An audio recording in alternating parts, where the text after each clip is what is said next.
Part 2, Chapter 7.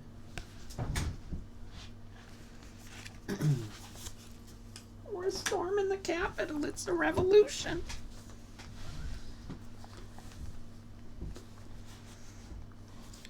Winston had woken up with his eyes full of tears. Julia rolled sleepily against him, murmuring something that might have been, "What's the matter? I dreamt," he began, and stopped short. It was too complex to be put into words. There was the dream itself, and there was a memory connected with it that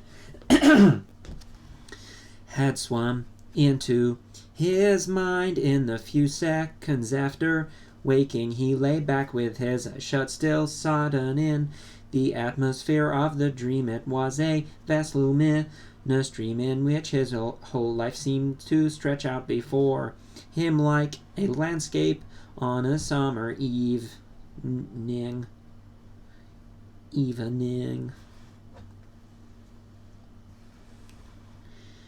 After rain, it had all occurred inside the glass paperweight, but the surface of the glass was the dome of the sky, and inside the dome everything was flooded with clear soft light in which one could see into interminable distances. The dream had also been comprehended by, indeed, in some sense it had consisted in a gesture of the arm made by his mother, and made again 30 years later by the Jewish woman he had seen on the news film, trying to shelter the small boy from the bullets before the helicopters blew them both to pieces. Do you know he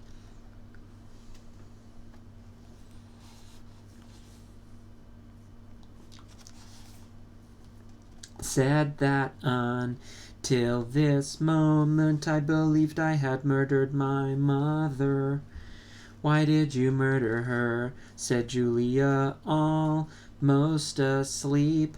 "I didn't murder her, not physically." In the dream he had remembered his last glimpse of his mother, and within a few moments of waking, the cluster of small events surrounding it had all come back. It was a memory that he must have deliberately pushed out of his consciousness over many years. He was not certain of the date, but he could not have been less than 10 years old, possibly 12 when it happened. His father had disappeared.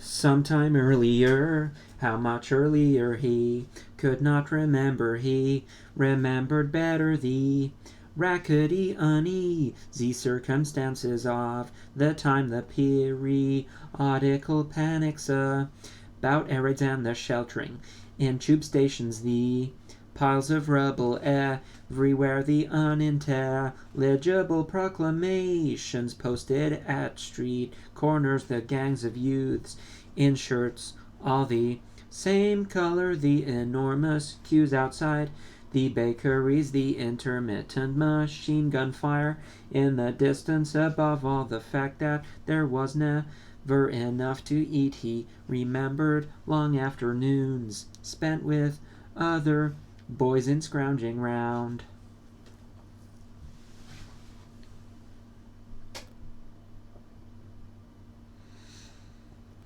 dustbins and rubbish heaps, picking out the ribs of cabbage leaves, potato peeling, sometimes even scraps of stale bread crust, from which they carefully scraped away the cinders, and also in waiting for the passing of trucks which traveled over a certain route and were known to carry cattle feed, and which, when they jolted over the bad patches in the road, sometimes spilt a few fragments of oil cake. When his father disappeared, his mother did not show any surprise or any violent grief. But a sudden change came over her. She seemed to have become completely spiritless. It was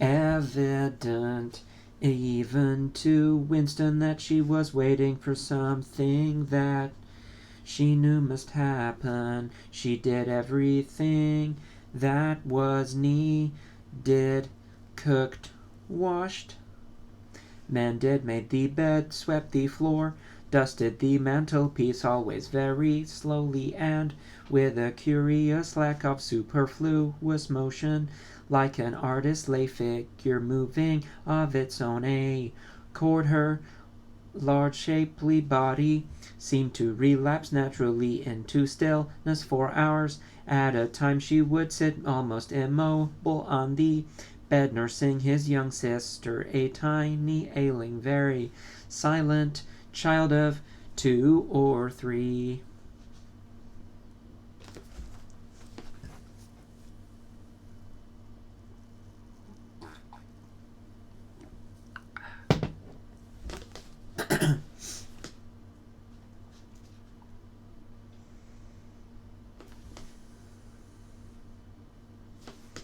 With a face made simian by thinness very occasionally she would take Winston in her arms and press him against her for a long time without saying anything. He was aware, in spite of his youthfulness and selfishness, that this was somehow connected with the never-mentioned thing that was about to happen. He remembered the room where they lived, a dark, close-smelling room that seemed half filled by a bed with a white counterpane. There was a gas ring in the fender and a shelf where food was kept, and on the landing outside there was a brown earthenware sink common to several rooms. He remembered his mother's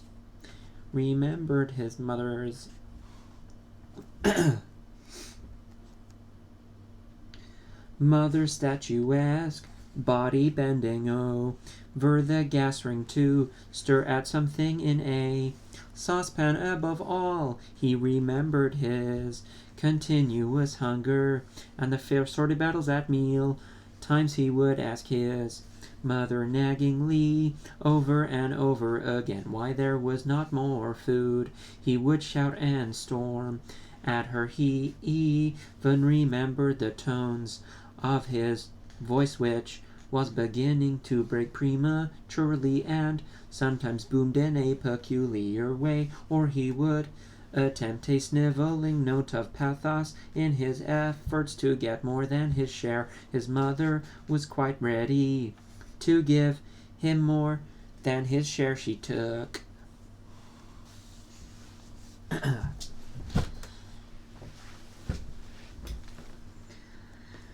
it for granted that he, the boy, should have the biggest portion, but however much she gave him, he invariably demanded more at every meal. She would beseech him not to be selfish and to remember that his little sister was sick and also needed food.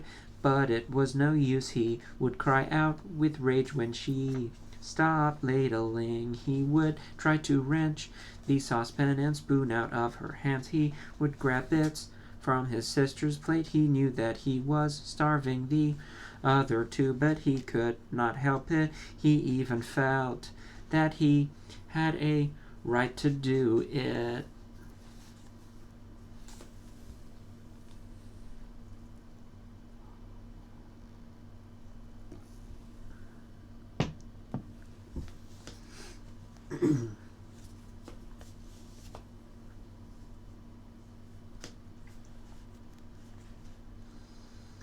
The clamorous hunger in his belly seemed to justify him between meals. If his mother did not stand guard, he was constantly pilfering at the wretched store of food on the shelf.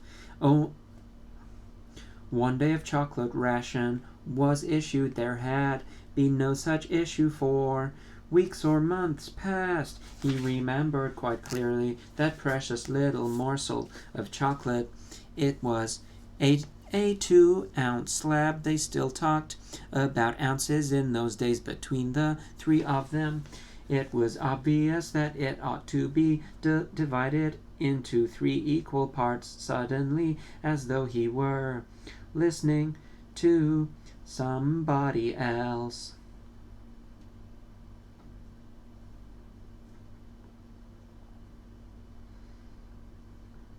Winston heard himself demanding in a loud, booming voice that he should be given the whole piece. His mother told him not to be greedy. There was a long nagging argument that went round and round, with shouts, whines, tears, remonstrances, bargainings. His tiny sister, clinging to her mother with both hands, exactly like a baby monkey, sat looking over her shoulder at him with large, mournful eyes. In the end, his mother broke off 3/4 of the chocolate and gave it to Winston, giving the other quarter to his sister. The little girl took hold of it and looked at it. Quarter.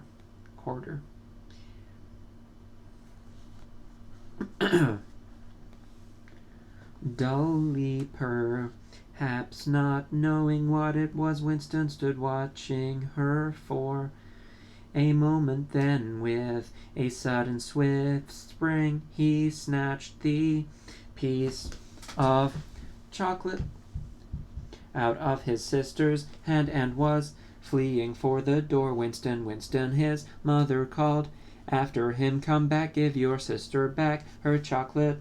He stopped. He stopped, but he did not come back. His mother's anxious eyes were fixed on his face. Even now he was thinking about the thing. He did not know what it was that was on the point of happening. His sister, conscious of having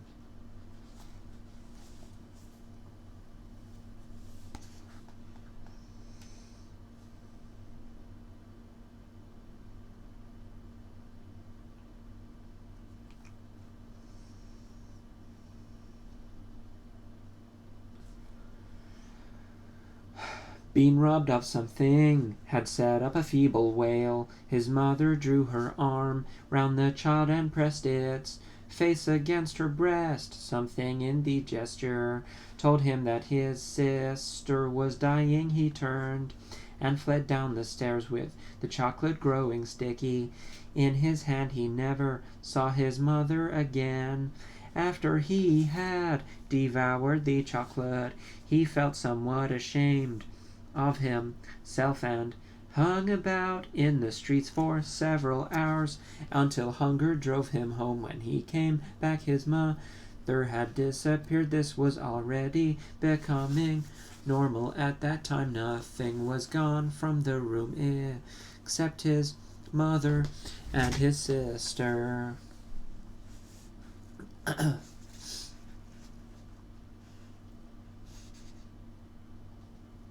They had not taken any clothes, not even his mother's overcoat.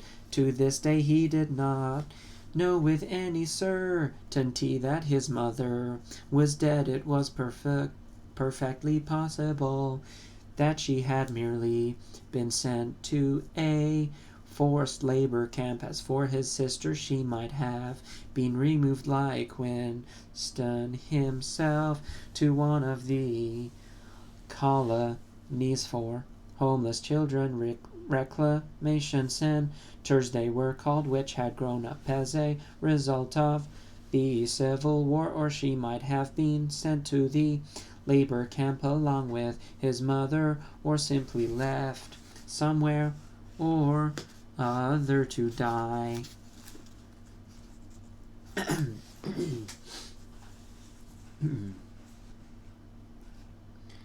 The dream was still vivid in his mind, especially the enveloping, protecting gesture of the arm in which its whole meaning seemed to be contained. His mind went back to another dream of 2 months ago, exactly as his mother had sat down on the dingy, white-quilted bed with the child clinging to her, so she had sat in the sunken ship far underneath him, and drowning deeper every minute, but still looking up at him through the darkening water. He told Julia the story of his mother's disappearance without opening her eyes.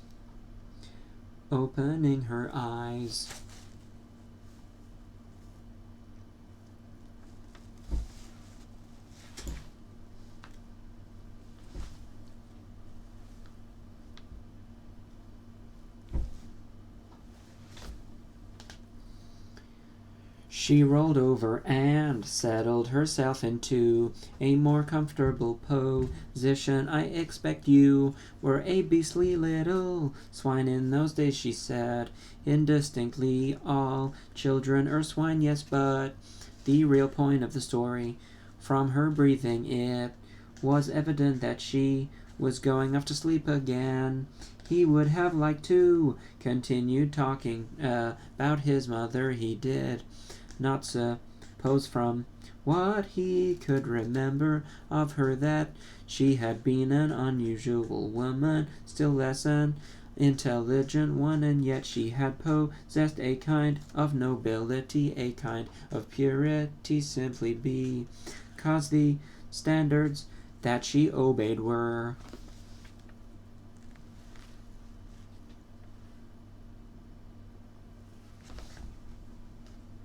private ones. Her feelings were her own and could not be altered from outside. It would not have occurred to her that an action which is ineffectual thereby becomes meaningless. If you loved someone, you loved him, and when you had nothing else to give, you still gave him love. When the last of the chocolate was gone, his mother had clasped the child in her arms. It was no use, it changed nothing, it did not produce more chocolate, it did not avert the child's death or her own, but it seemed natural to her to do it. The refugee woman in the boat had also covered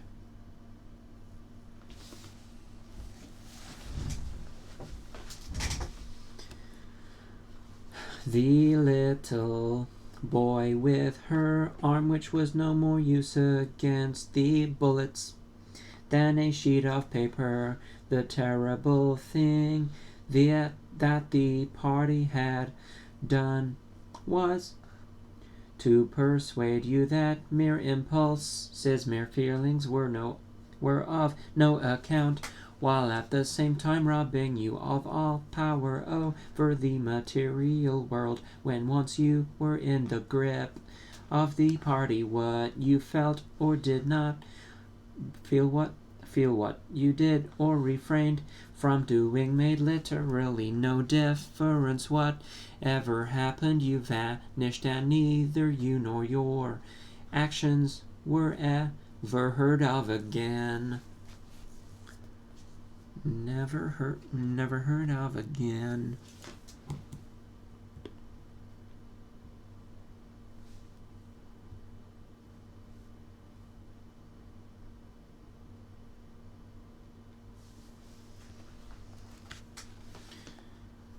You were lifted clean out of the stream of history, and yet to the people of only 2 generations ago, this would not have seemed all important, because they were not attempting to alter history. They were governed by private loyalties which they did not question.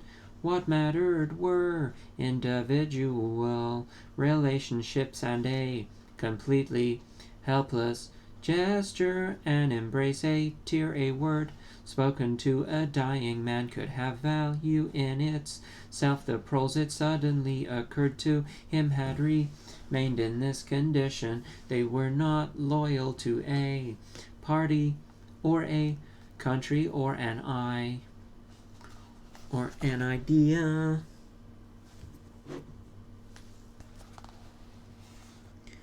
They were loyal to one another. For the first time in his life he did not despise the proles, or all think of them merely as an inert force which would one day spring to life and regenerate the world. The proles had stayed human, they had not become hardened inside, they had held on to the primitive emotions which he himself had to relearn by conscious effort, and in thinking this he remembered without apparent relevance how a few weeks ago he had seen a severed hand lying on the pavement and had kicked it into the gutter as though it had been a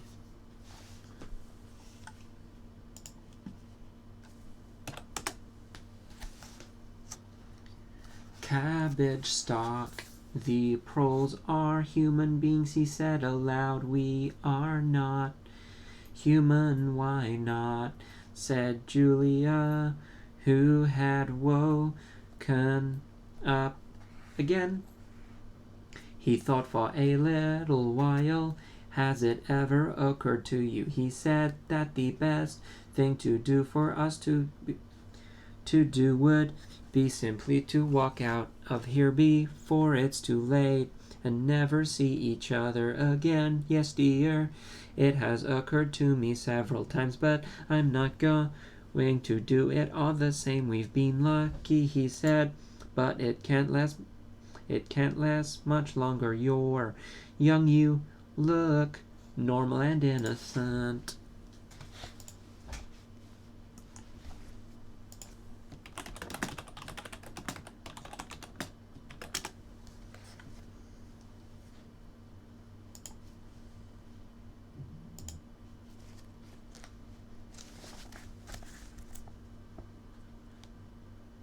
Piss, piss, piss, piss, piss. Why'd I look away? I lost my place again. Something about innocent. Young and innocent. If you keep clear of people like me, you might stay alive for another 50 years. No, I've thought it all out. What you do, I'm going to do, and don't be too downhearted. I'm rather good at staying alive. We may be together for another 6 months, a year. There's no knowing at the end. We're certain to be apart. Do you realize how utterly alone we shall be when once they get hold of us? There will be nothing, literally nothing that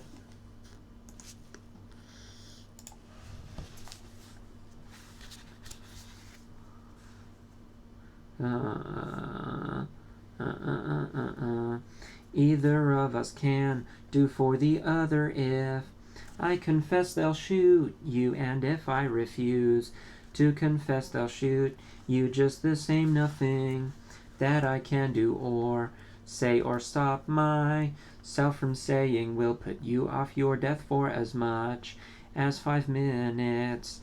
Neither of us will even know whether the other is alive or dead. We shall be utterly without power of any kind. The one thing that matters is that we shouldn't betray one another, although even that can't make the slightest difference. If you mean confessing, she said, we shall do that right enough.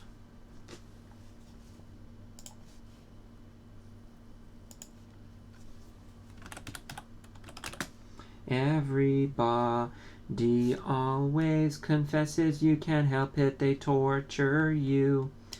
I don't mean confessing, confession is not betrayal. What you say or do doesn't matter, only feelings matter. If they could make me stop loving you, that would be the real betrayal. She thought it over, they can't do that, she said finally.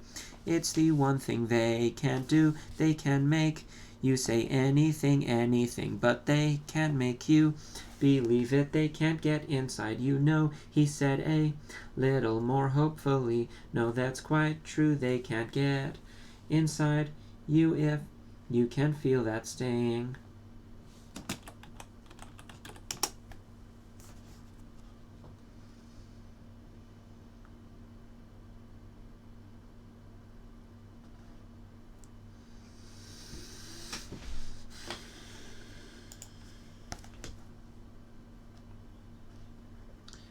Human is worthwhile, even when it can't have any result, whatever you've beaten them.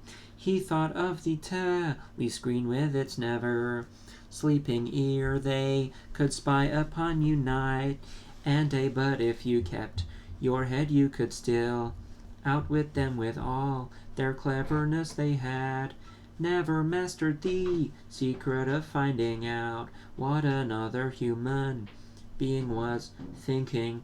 Perhaps that was less true when you were actually in their hands. One, did you know what happened inside the ministry of love? But it was not possible to guess. Tortures, drugs, delicate instruments that registered your nervous reactions.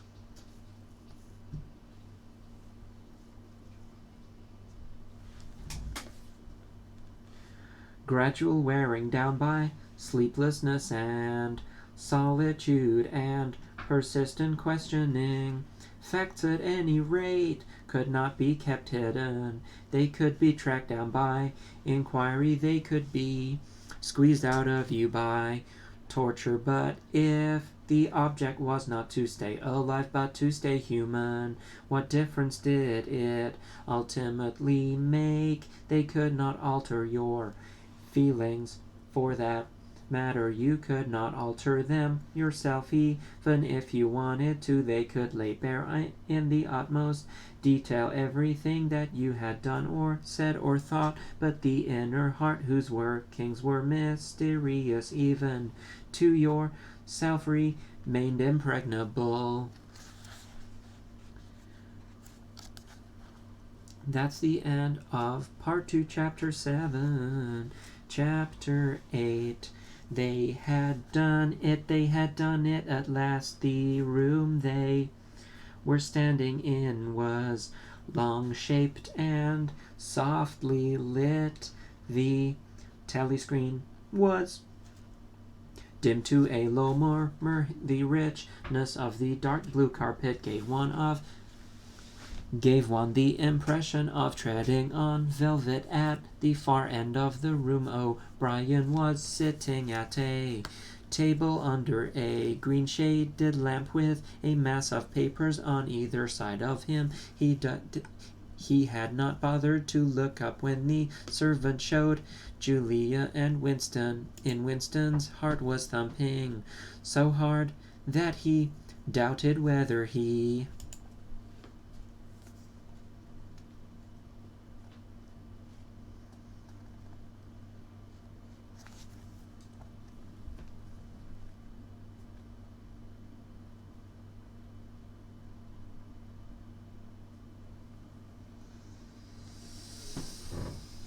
would be able to speak. They had done it. At last was all he could think. It had been a rash act to come here at all, and sheer folly to arrive together.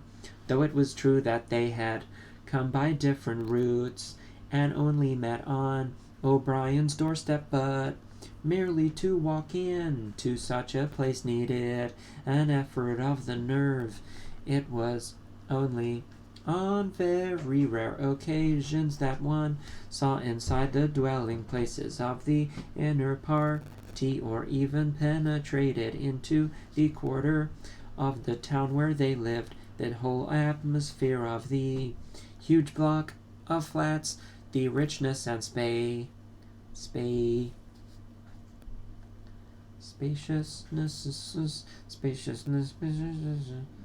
spaciousness of everything, the unfamiliar smells of good food and good tobacco, the silent and incredibly rapid lifts sliding up and down, the white-jacketed servants hurrying to and fro.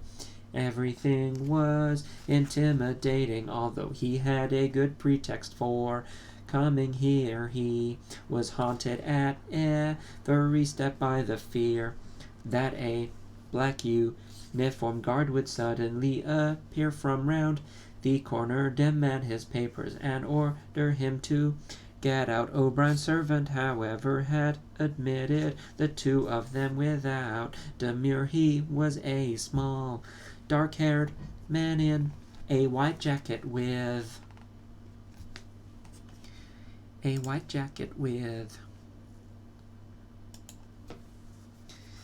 a diamond-shaped, completely expressionless face which might have been that of a Chinese. The passage down which he led them was softly carpeted with cream-papered walls and white wainscoting, all exquisitely clean. What the hell is wainscoting? I don't know that word. That too was intimidating. Winston could not remember ever to have seen a passageway whose walls were not grimy from the contact of human bodies. O'Brien had a slip of paper between his fingers and seemed to be studying it intently.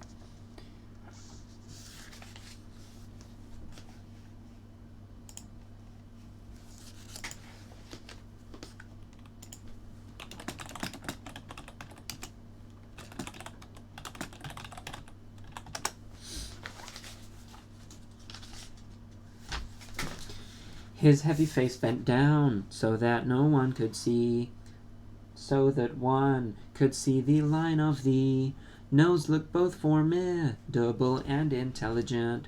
For perhaps 20 seconds he sat without stirring. Then he pulled the speak right towards him and rapped out a message in the hybrid jargon of the ministries. Items 1,5,7 approved. Full wide stop suggestion contained. Item 6 double plus ridiculous verging. Crime thing cancel. Stop unproceed construction wise. Anti-getting plus full estimates. Machinery overheads. Stop and message.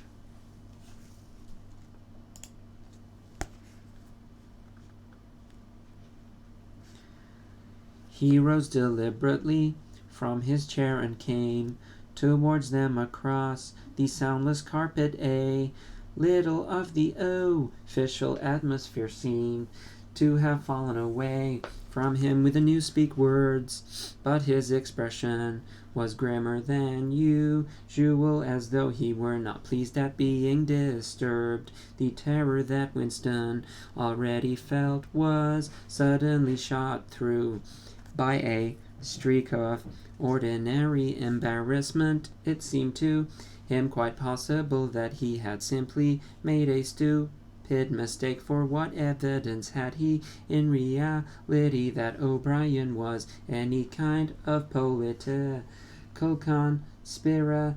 Nothing but a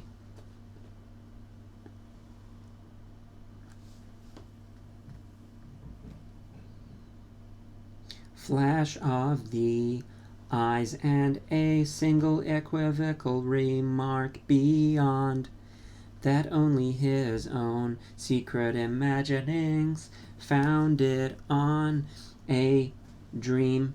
He could not even fall back on the pretense that he had come to borrow the dictionary, because in that case Julia's presence was impossible to explain. As O'Brien passed the telescreen, a thought seemed to strike him. He stopped, turned aside, and pressed a switch on the wall. There was a sharp snap. The voice had stopped. Julia uttered a tiny sound, a sort of squeak of surprise. Even in the midst of his panic, Winston was too much taken.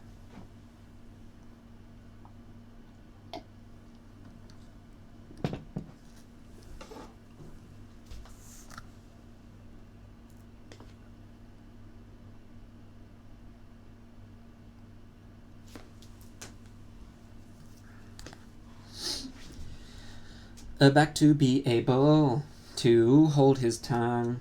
You can turn it off, he said. Yes, said O'Brien. We can turn it off. We have that privilege.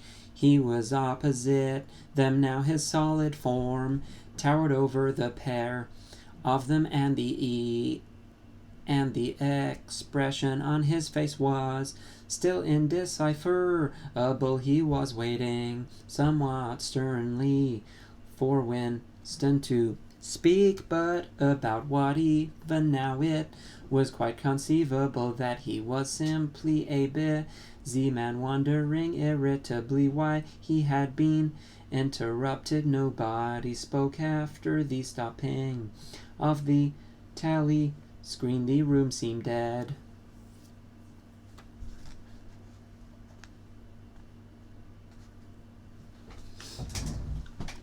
Deadly silent, the seconds marched past, enormous with difficulty. Winston continued to keep his eyes fixed on O'Brien's. Then suddenly the grim face broke down into what might have been the beginnings of a smile. With his characteristic gesture, O'Brien resettled his spectacles on his nose. Shall I say it, or will you? He said. I will say it, said Winston promptly. That thing is really turned off. Yes, everything is turned off. We are alone. We have come here because he paused.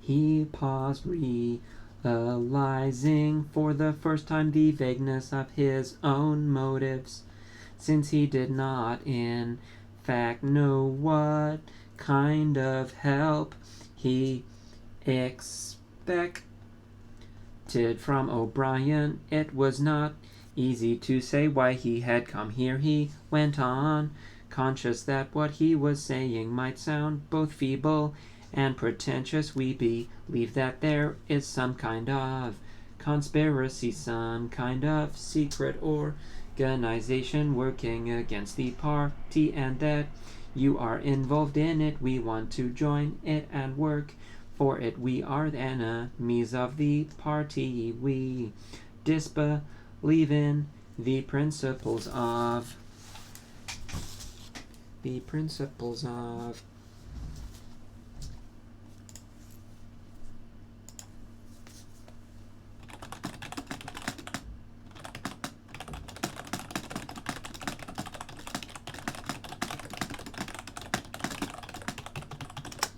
Ingsoc. We are thought criminals. We are also adulterers. I tell you this because we want to put ourselves at your mercy. If you want us to incriminate ourselves in any other way, we already. He stopped and glanced over his shoulder with the feeling that the door had opened. Sure enough, the little yellow-faced servant had come in without knocking. Turn the page. Winston saw that he was carrying a tray with a decanter and glasses. Martin is one of us, said O'Brien passively.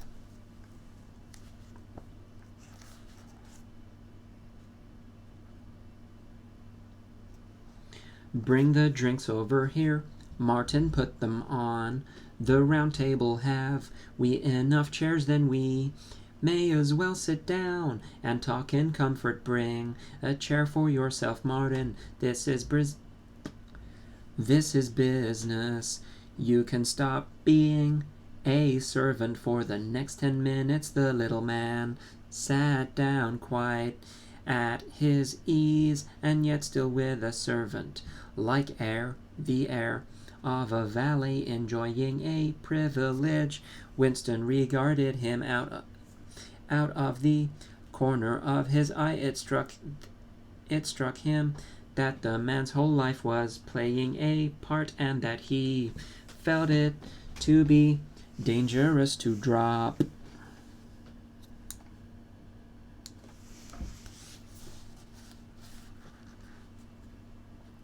His assumed personality. Even for a moment O'Brien took the decanter by the neck and filled up the glasses with a dark red liquid. It aroused in Winston dim memories of something seen long ago on a wall, or a hoarding a vast bottle composed of electric lights which seemed to move up and down and pour its contents into a glass seen from the top. The stuff looked almost black, but in the decanter it gleamed like a ruby. It had a sour, sweet smell. He saw Julia pick up her glass and sniff at it with.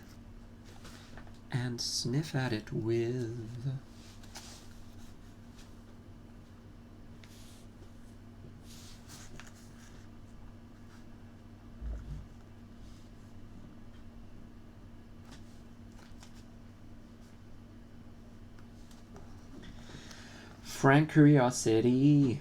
It is called wine, said O'Brien with a faint smile. You will have read about it in books, no doubt.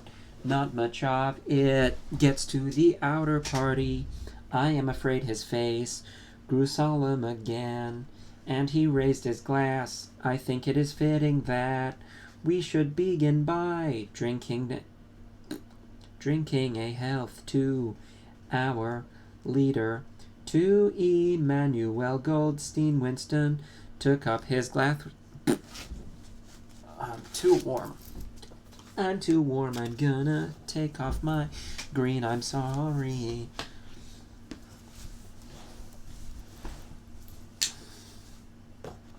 Woo-hoo-hoo.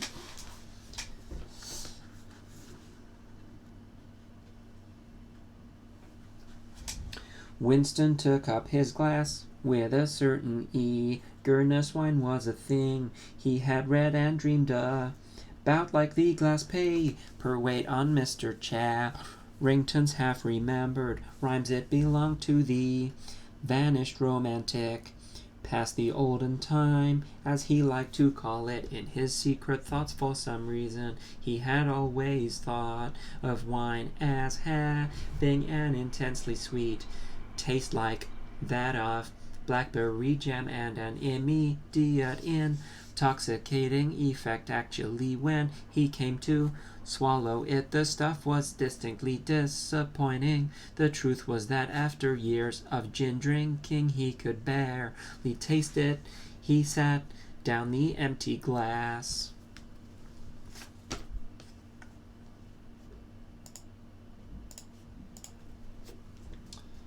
Then there is such a person as Goldstein, he said. Yes, there is such a person, and he is alive where I do not know. And the conspiracy,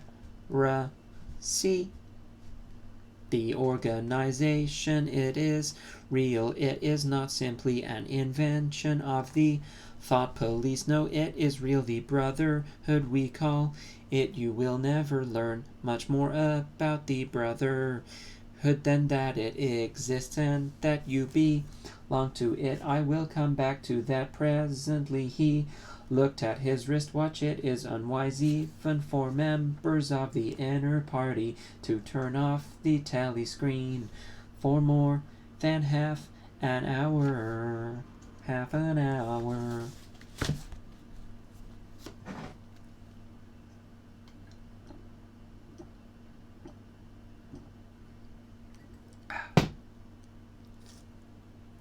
Roger.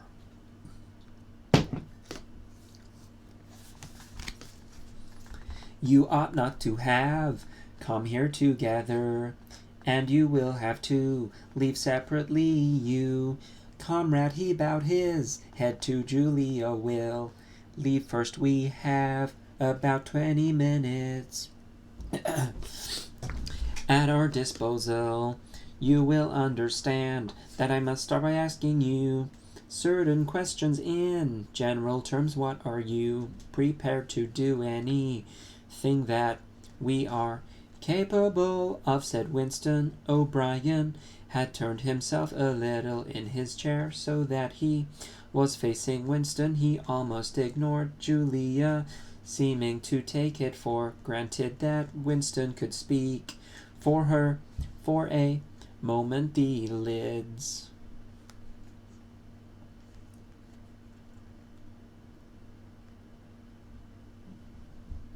flitted down over his eyes. He began asking his questions in a low, expressionless voice, as though this were a routine, a sort of catechism, most of whose answers were known to him already. You are prepared to give your lives? Yes. You are prepared to commit murder? Yes. To commit acts of sabotage which may cause the death of hundreds of innocent people? Yes. To betray your country to foreign powers? Yes. You are prepared to cheat, to forge, to blackmail, to corrupt the minds of children, to distribute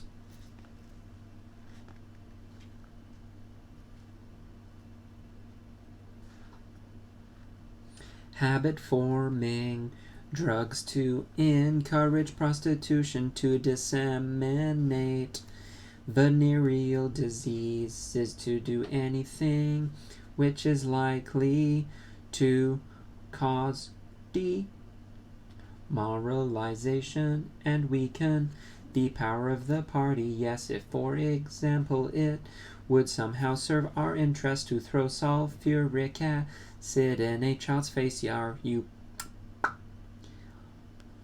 prepared to do that? Yes. You are prepared to lose your identity and live out the rest of your life as a waiter or a dock worker? Yes. You are prepared to commit suicide if and when we order you to do.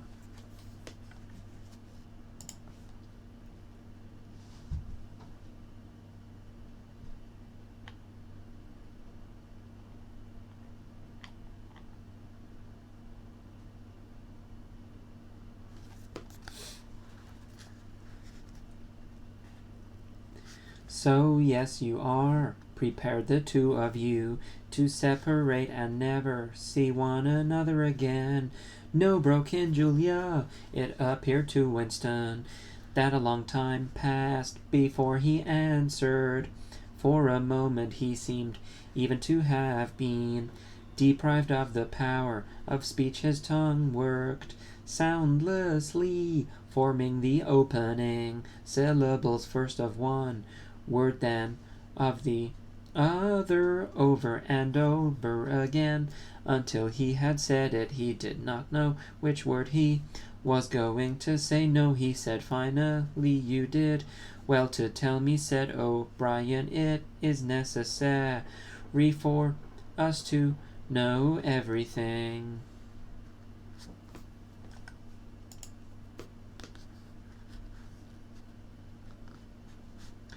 He turned himself toward Julia and did in a voice with somewhat more expression in it. Do you understand that even if he survives, it may be as a different person we may be obliged to give him a new identity, his face, his movements, the shape of his hands, the color of his hair, even his voice would be different, and you yourself might have become a different person. Our surgeons can alter people beyond recognition. Sometimes it is necessary, sometimes we even amputate a limb. Winston could not help snatching another sidelong glance at Martins.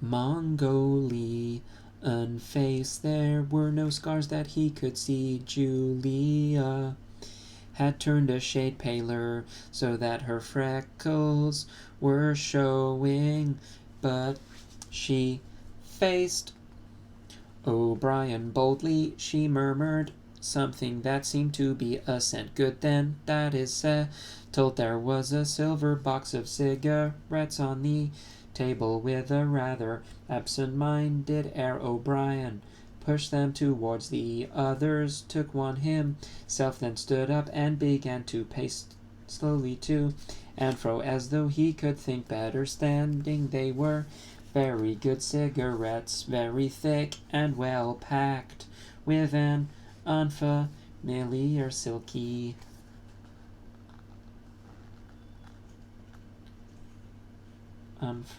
unfamiliar silkiness.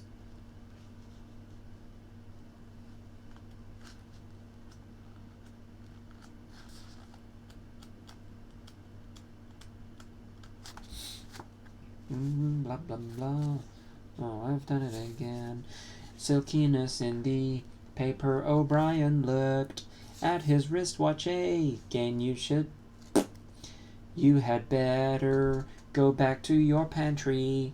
Martin, he said, I shall switch on in a quarter of an hour. Take a good look at these comrades' faces before you go. You will be seeing them again. I may not exactly as they had done at the front door. The little man's dark eyes flickered over their faces. There was not a trace of friendliness in his manner. He was memorizing their appearance, but he felt no interest in them, or appeared to feel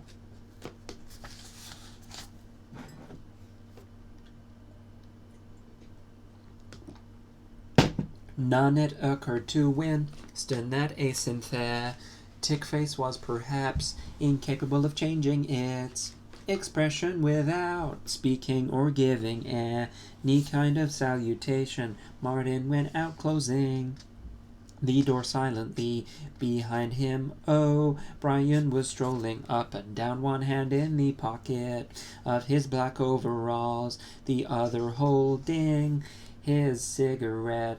You understand, he said, that you will be fighting in the dark. You will always be in the dark. You will receive orders and you will obey them without knowing why. Later I shall send you a book from which you will learn the true nature of the society we live in.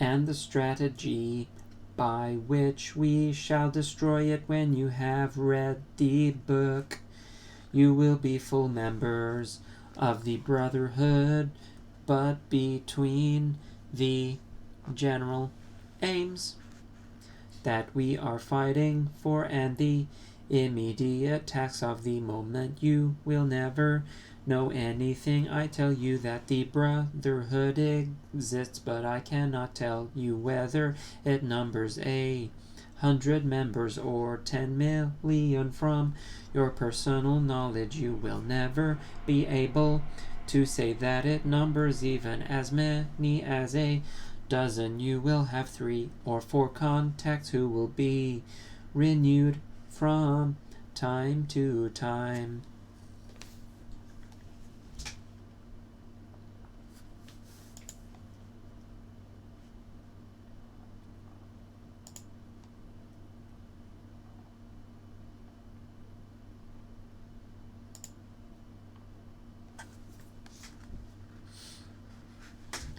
As they disappear, as this was your first contact, it will be preserved when you receive orders. They will come from me if we find it necessary to communicate with you. It will be through Martin. When you are finally caught, you will confess. That is unavoidable. But you will have very little to confess other than your own actions. You will not be able to betray more than a handful of unimportant people. Probably you will not even betray me. By that time I may be dead, or I shall have become a different person with a different face. He continued to move to and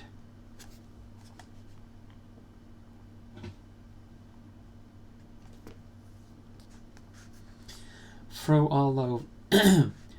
over the soft carpet. In spite of the bulkiness of his body, there was a remarkable grace in his movements. It came out even in the gesture with which he thrust a hand into his pocket or manipulated a cigarette. More even than of strength, he gave an impression of confidence and of an understanding tinged by irony. However much in earnest he might be, he had nothing of the single-mindedness that belongs to a fanatic. When he spoke of murder, suicide, venereal disease,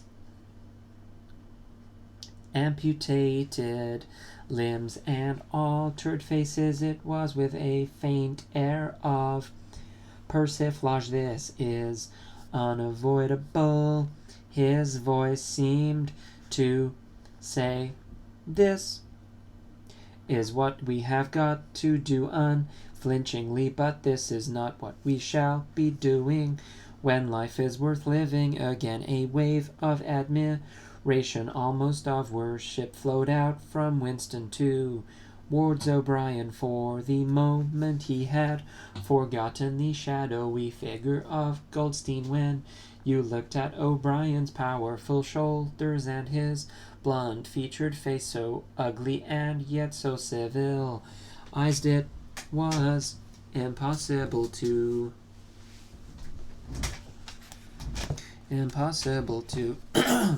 feel like I'm losing my voice. Hope I don't have COVID.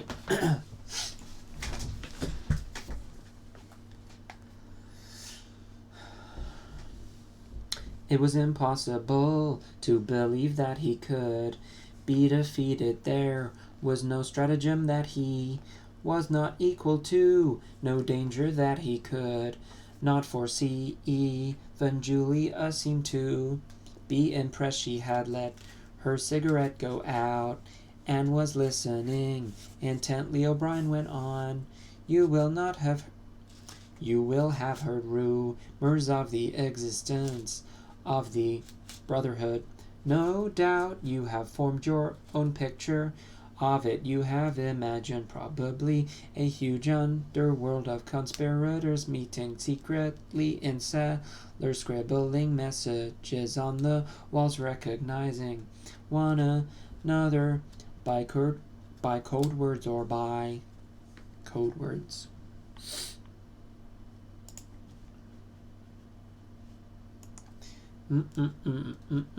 Special movements of the hand, nothing of the kind exists. The members of the Brotherhood have no way of recognizing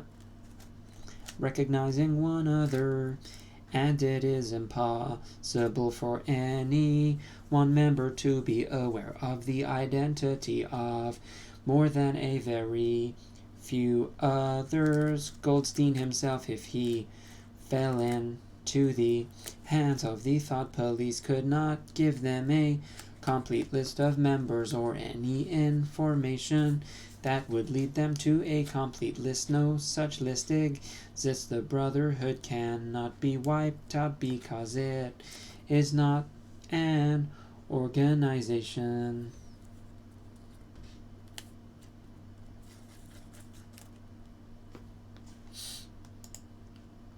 In the ordinary sense, nothing holds it together except an idea which is indestructible. You will never have anything to sustain you except the idea. You will get no comradeship and no encouragement when finally you are caught. You will get no help. We never help our members. At most when it is absolutely necessary that someone should be silenced, we are occasionally able to smuggle a razor blade into a prisoner's cell. You will have to get used to living without results and with absolutely without results.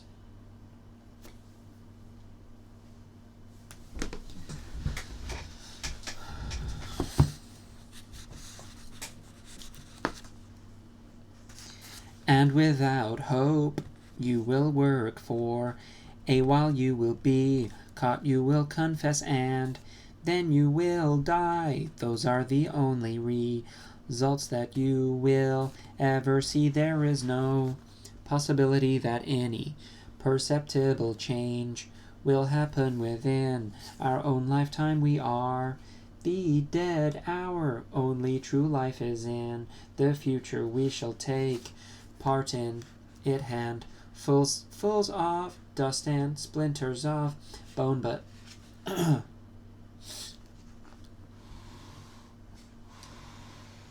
but how far away that future may be, there is no knowing. It might be 1,000 years at present.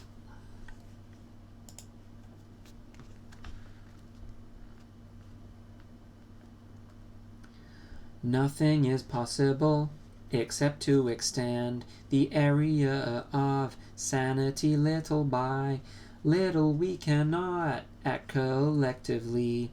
We can only spread our knowledge outwards from individual to individual, generation after generation. In the face of the thought police, there is no other way. He halted and looked for the third time at his wristwatch. It is almost time for you to leave, comrade, he said to Julia. Wait, the decanter is still half full. He filled the glasses and raised his own glass by the stem.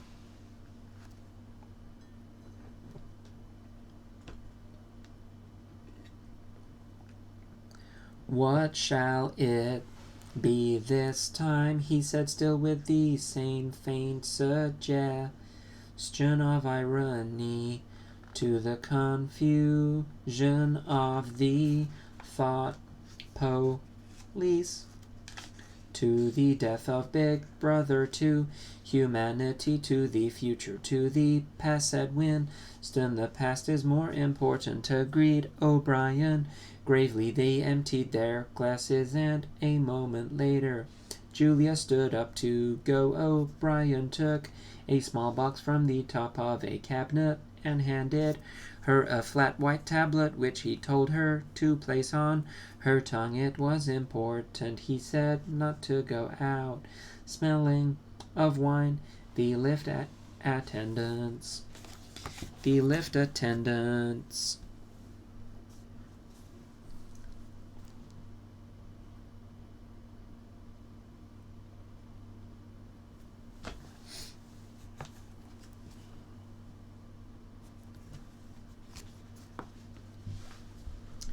were very observant. As soon as the door had shut behind her, he appeared to forget her existence. He took another pace or two up and down, then stopped. There are details to be settled, he said. I assume that you have a hiding place of some kind, Winston explained.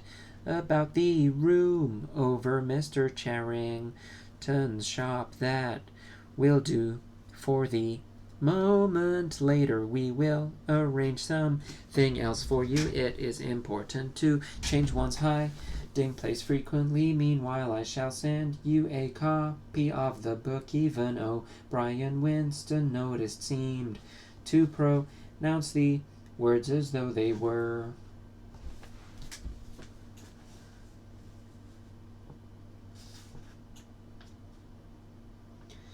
in italics. Goldstein's book, you understand. As soon as possible.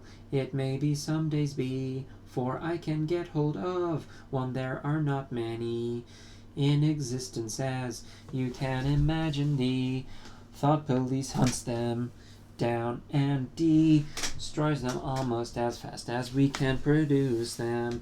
It makes very little difference. The book is indestructible.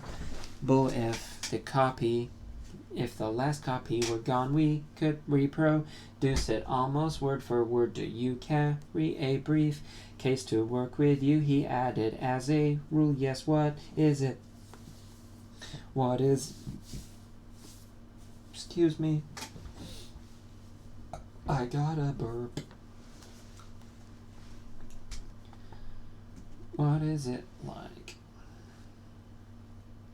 What is it like? Black, very shabby, with two straps. Black, two straps, very shabby. Good. One day in the fairly near future. I cannot give a date. One of the messages among your morning's walk will contain a misprinted word, and you will have to ask for a repeat on the following day. You will go to work without your briefcase. At some time during the day in the street, a man will touch you on the arm and say, I think you have dropped your briefcase. The one he gives you will contain a copy of Goldstein's book. You will return it with. In 14 days they were silent for.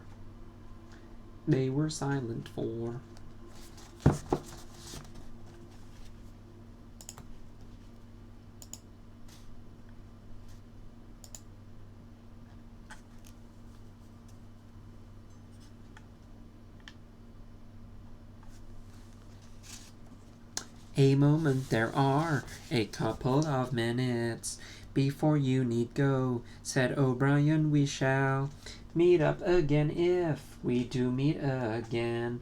Winston looked up at him. In the place where there is no darkness, he said hesitantly.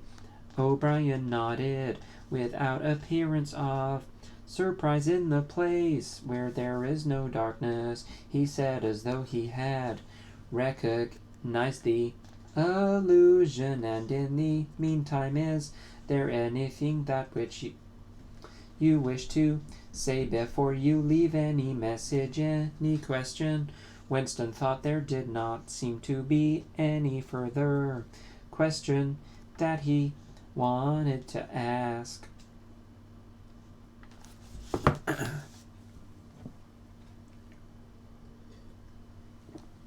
Still less did he feel any impulse to utter high-sounding generalities. Instead of anything directly connected with O'Brien or the Brotherhood, there came in to his mind a sort of composite picture of the dark bedroom where his mother had spent her last days, and in the little room over Mr. Charrington's shop, and the glass paperweight and the steel engraving in its rosewood frame. Almost at random he said, Did you ever happen to hear an Old rhyme that begins oranges and lemons, say the bells of Saint Clements again. Oh.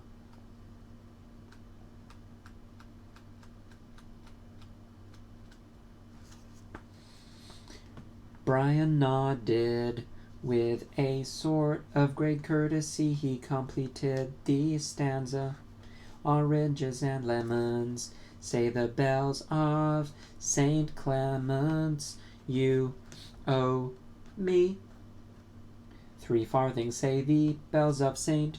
Martin's, when will you pay me? Say the bells of Old Bailey, when I grow rich, said the bells of Shoreditch. You knew the last line, said Winston. Yes, I knew the last line, and now I am afraid it is time for you to go, but wait, you had better let me give you one of these tablets. As Winston stood up, O'Brien held out a hand. His powerful grip crushed the bones of Winston's palm. At the door, Winston looked back.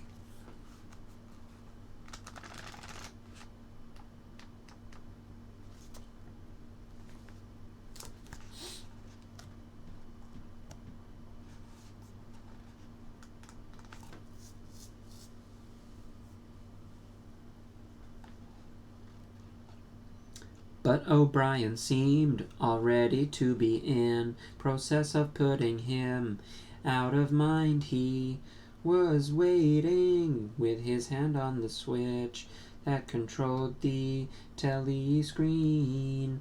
Beyond him, Winston could see the writing table with its green shaded lamp and the speak right and the wire baskets deep laden with papers. The incident was closed.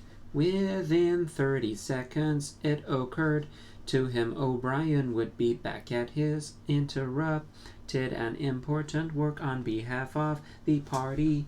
That's the end of chapter 8. I'm gonna stop 'cause I'm tired and I'm losing my voice.